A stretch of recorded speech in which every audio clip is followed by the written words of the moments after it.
आज Doubtnut app download करें। Doubtnut पर अपने सभी गणित, रसायन विज्ञान, भौतिक विज्ञान और जीव विज्ञान के डाउट्स का करो सफाया। बस प्रश्न की फोटो खींचो, एक ही प्रश्न को क्रॉप करो और तुरंत वीडियो सोल्यूशन पाओ। अभी डाउनलोड करें। प्रश्न में दिया है कि वर्षा के समय कोई व्यक्ति v चाल के साथ तेजी से चल रहा है, उसे अपने छाते को टेढ़ा करके ऊर्ध्व के साथ थीटा कोण बनाना पड़ता है।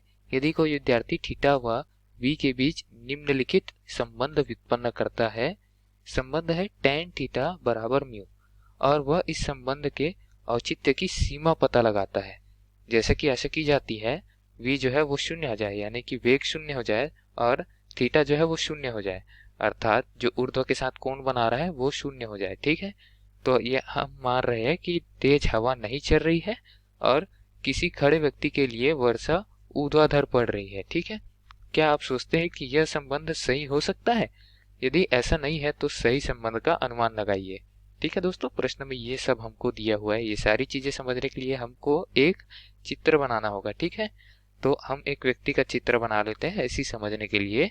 तो ये व्यक्ति क्या है, छाता लेकर यहाँ कर खड़ा है। ठीक है, ये v वेग से जा रहा था, लेकिन हमको प्रश्न में दूसरी भाग में क्या दिया है कि ये खड़ा हुआ है, छाते को टेढ़ा करके ये चलता है। अगर थीटा से कुछ, मैं एक दूसरा चित्र भी बना देता हूँ। दूसरे चित्र में उसने छाते को टेढ़ा रखा हुआ है। ठीक है, अब दूसरे चित्र में और वो v वेग से चल रहा है, इंसान जो है वो v वेग से चल रहा है। ठीक है दोस्तों, v वेग से आगे की ओर बढ़ रहा है और वर्षा जो है वो दोनों ही दशाओं में ऊर्ध्वाधर से नीचे की ओर गिर रही है। दोनों ही दशाओं में हवा नहीं चल रहा है, क्योंकि पहली दशा का हमको नहीं दिया गया है कुछ भी, और दूसरी दशा में स्पष्ट ये बोला गया है कि तेज हवा नहीं चल रही है, ये सीमा में उसने माना है। ठीक है, तो पहली दशा पर भी नहीं चलेगी। वर्षा हम समझते हैं v वेग से गिर रही है दोनों ही दशाओं पर। ठीक है, और व्यक्ति का वेग एक बार v है और एक बार क्या है, वेग शून्य है। ठीक है, अब दोस्तों मनुष्य का वेग देखें कुछ इस तरीके से है, तो वर्षा के सापेक्ष क्या हो जाएगा, इस तरीके से वेग हो जाएगा मनुष्य का। ठीक है, लेकिन मनुष्य के सापेक्ष वर्षा का वेग जस्ट विपरीत दिशा पे होगा। एक अक्ष की बात करें तो जिस दिशा पर वर्षा के सापेक्ष मनुष्य का वेग है, उसकी विपरीत दिशा पर मनुष्य के सापेक्ष वर्षा का वेग रहेगा। अब वर्षा का परिणामी वेग निकालू तो एक वेग है ऊर्ध्वाधर नीचे की ओर, दूसरा वेग व्यक्ति की चाल की दिशा के विपरीत ओर हो जाएगा। परिणामी वेग अगर मैं निकालूं तो ये कुछ इस तरीके से बनेगा और ये ऊर्ध्वाधर से थीटा कोण बना रहा है। ठीक है दोस्तों, तो थीटा का tan घटक ले, अगर ये है मनुष्य की चाल, ये है वर्षा की चाल, तो tan थीटा बराबर क्या होता है हम सभी जानते हैं। tan थीटा बराबर होता है लंब बटे आधार। ठीक है, अब लंब क्या है, थीटा के सामने वाला कोण यानी कि v हो जाएगा, और जो थीटा के सामने वाला भुजा होता है, ठीक है, वो हो जाएगा हमारा v। लंब आधार क्या होता है, जिसके साथ, जिस भुजा के साथ थीटा बन रहा है, यानी वी आर। तो यहाँ से टेन थीटा बराबर v बाय वी आर होता है हमारे बीच का संबंध। लेकिन प्रश्नानुसार हमको क्या दिया हुआ है, प्रश्नानुसार हमको टेन थीटा बराबर v दिया हुआ है और स्थिति विचार कर दी गई है टेन थीटा बराबर v के लिए कि जो ये v है उसका मान शून्य है अगर, तो टेन थीटा का मान भी शून्य होगा, थीटा का मान क्या हो जाएगा, शून्य हो जाएगा। अब चूंकि ऊर्ध्वाधर से जो कोण बना रहा है, ठीक है, ये ऊर्ध्वाधर से छाते का जो कोण बना रहा है वो इस स्थिति के लिए क्या है, शून्य है, क्योंकि छाता ऊर्ध्वाधर है। तो टेन शून्य का मान शून्य होता है और वेग का मान भी इस स्थिति में शून्य दिया है, तो इस हिसाब से बराबर होना चाहिए। तो क्या ये संबंध उचित है, ये हमको प्रश्न में पूछा गया है। तो हम क्या बता सकते हैं कि ये संबंध पूरी तरीके से अनुचित है। क्यों दोस्तों, आइए विमाएं इसमें डालकर देखते हैं। हमको प्रश्नानुसार दिया है टेन थीटा बराबर v। अब टेन थीटा की विमाएं देखते हैं। हम ले लेते हैं एक पक्ष, ठीक है, दाहिना बाहिना पक्ष बारी बारी से लेकर इसको हल करते हैं।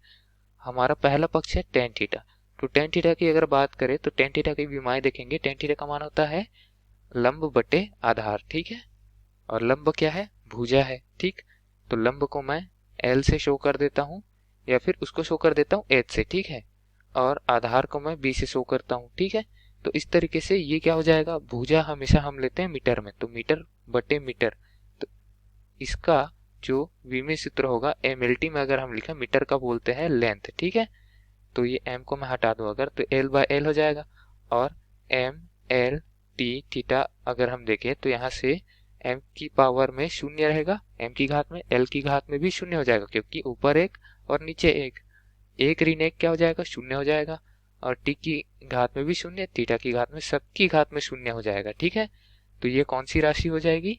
ये हो जाएगी विमाहीन राशि। ठीक है, और हम बात कर लेते हैं दूसरे पक्ष की।